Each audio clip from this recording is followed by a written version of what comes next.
Ok, donc nous continuons le chapitre 19 sur la piété, et il y avait donc la deuxième partie de la piété, c'était la façon de faire. Dans la façon de faire, il y a deux axes. Un, la crainte de Dieu, et l'un, l'amour de Dieu. On commence maintenant par la crainte. Hine, voici. Ikar ira, l'essentiel de la crainte, ira taromemut. C'est la crainte de la, je ne sais pas si c'est dit en français, mais je redis la grandiosité d'Hachem, la grandeur, mais plus que c'est la grandiosité d'Hachem. Les grandioses. Shetarich Adam l'archov be'odo mitpalel, qu'il faut que l'homme, lorsqu'il est en train de prier, il doit penser, o shoshe mitzvah, ou s'il fait une mitzvah, il doit penser, qu'il ifne melech malcham lachim ou mitpalel, que devant le roi des rois, il prie, o sem hamaseaou, où il fait cette action-là. Bon, chez nous, le roi des rois, ça n'a aucune importance, parce qu'un temps, les rois, c'était des rois. On tremblait rien que de les voir. Un peu comme Kim Jong aujourd'hui en Corée, d'accord? Mais aujourd'hui, dans le monde occidental, le roi, c'est le bouffon, d'accord? Celui sur lequel on parle le plus, on rigole le plus, on se moque le plus, c'est le roi. Hein? Prenez, je ne vais pas dire des noms de présidents qu'il y a en Europe, mais vous comprendrez tout seul. C'est la blague des blagues. Ou en Amérique, c'est encore pire, d'accord? D'accord, mais alors ça a cassé chez nous l'idée du roi des rois. Mais bon, il faut qu'on ait une crainte. Une crainte. Quand on dit dans la prière, Ha'el, Hagadol, Hagibor, Vanora, le Dieu grand, puissant, et qui inspire la crainte. Alors, ajouté-moi une fois un élève venu me voir, lui dit, comment crainte? Il dit, crainte. Toute la crainte possible, imaginable, d'accord? J'avais un élève, il y a 25 ans, je pense. Et il prie à Dieu qu'il aimerait voir Dieu. Bon, c'était un peu pas très intelligent, on va dire, de prier une chose pareille. Puis un jour, il dort et il comprend que Dieu va venir se dévoiler. Il a hurlé, il s'est réveillé en hurlant. C'est ça la crainte, c'est normal, ça fait très très peur. Quelqu'un, il va en haut d'un précipice, déjà il a peur, enfin rien, 400 mètres, 500 mètres. Hachem, donc ça doit réveiller la crainte chez nous. Quand on prie ou quand on fait une action. Le Humashe Hizir Atana, c'est ce que le Tana, donc l'auteur de la Mishnah, nous a averti. Ou que mitpalel, quand tu pries, dal efemi atamid palel, sache devant qui tu pries. On a parlé de Caïn et Hevel. Je ne sais plus si on l'a parlé. On a vu dernièrement que Caïn et Hevel ont amené un sacrifice. Dieu a reçu le sacrifice de Hevel et n'a pas reçu le sacrifice de Caïn. Pourquoi? Hevel a amené le top de ses troupeaux. Et Caïn a pris ce qu'il y avait sous la main, et hop, il l'a amené. Maintenant, aujourd'hui, on n'a plus de sacrifice, on a la prière. Alors, comment elle est ta prière? Si ta prière, c'est le top de ce que tu peux, la concentration, la sincérité, la supplication, bon, alors Dieu écoute. Mais si tu prêtes pour finir, il est bien celui-là, on a fini une minute avant, d'accord? Alors, qu'est-ce qu'il va faire Dieu? Il t'envoie sur la tête ta prière, d'accord? Dans la figure, il faut comprendre devant qui on prie. C'est pas c'est pas une blague, d'accord? Devant le roi des rois. Voilà, c'est un peu de ce qu'il faudrait. Vine, et voici.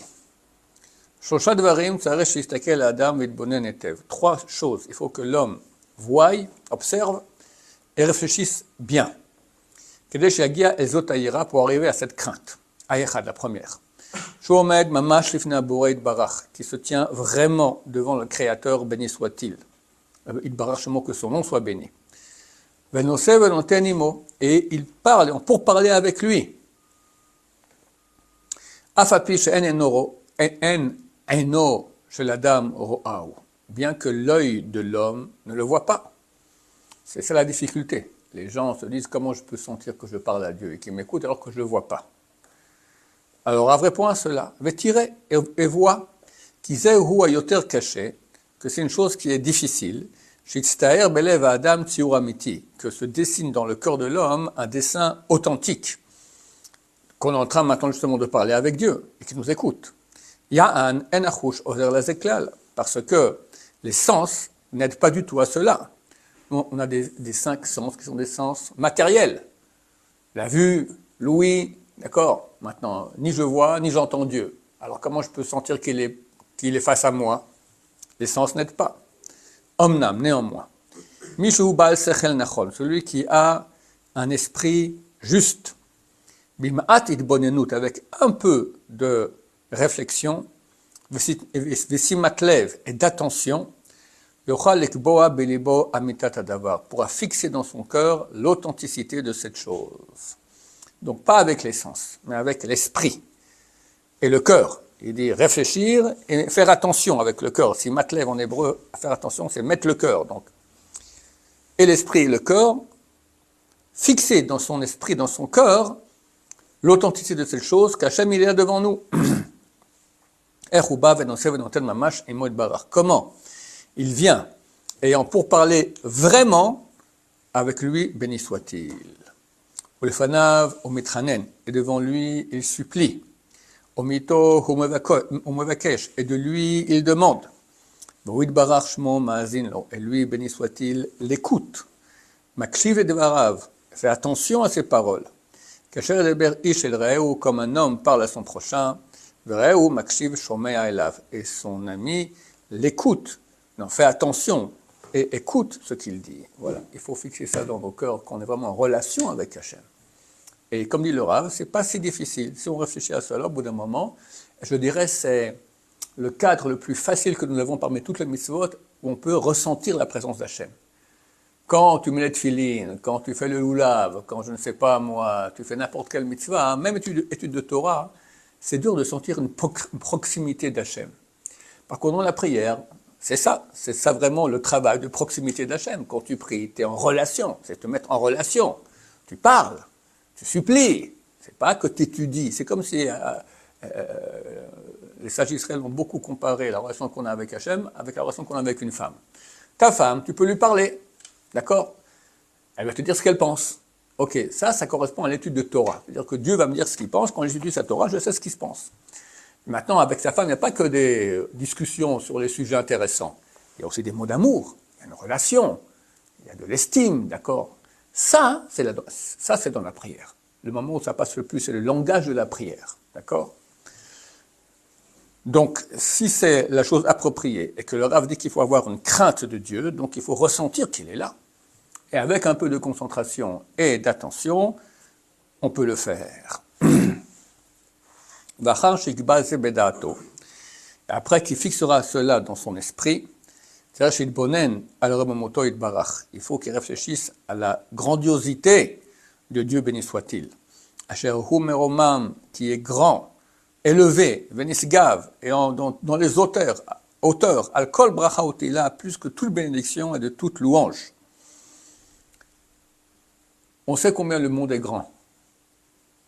Physiciens, astrophysiciens disent que c'est environ 3,7 milliards d'années-lumière, la grandeur du monde.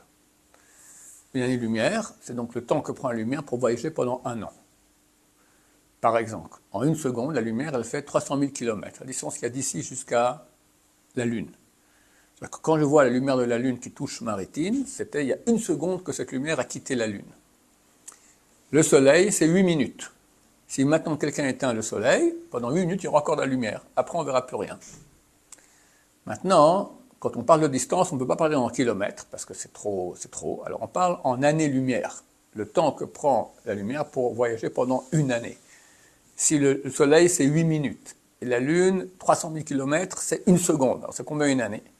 Dans le monde, il fait 13,7 milliards d'années. Dans une vie moyenne, il y a entre 2 et 3 milliards de secondes dans la vie de quelqu'un. Alors on parle de 13 milliards,7 années-lumière maintenant. Alors on connaît la distance. Mais aucun être humain ne peut imaginer cela. Ils font des dessins, tu vois, la Lune et la Terre. Puis après, ça fait un petit carré, on voit plus grand. Après, on voit avec le Soleil, après, on voit la galaxie, encore plus loin pour voir. Tu perds le fil. C'est beaucoup, c'est gigantesque, c'est phénoménal, c'est impossible. Même quand je connais le chiffre, c'est impossible de le mettre dans ma petite tête. Et ce monde-ci, c'est pas comme un grain de sable par rapport à Hachem.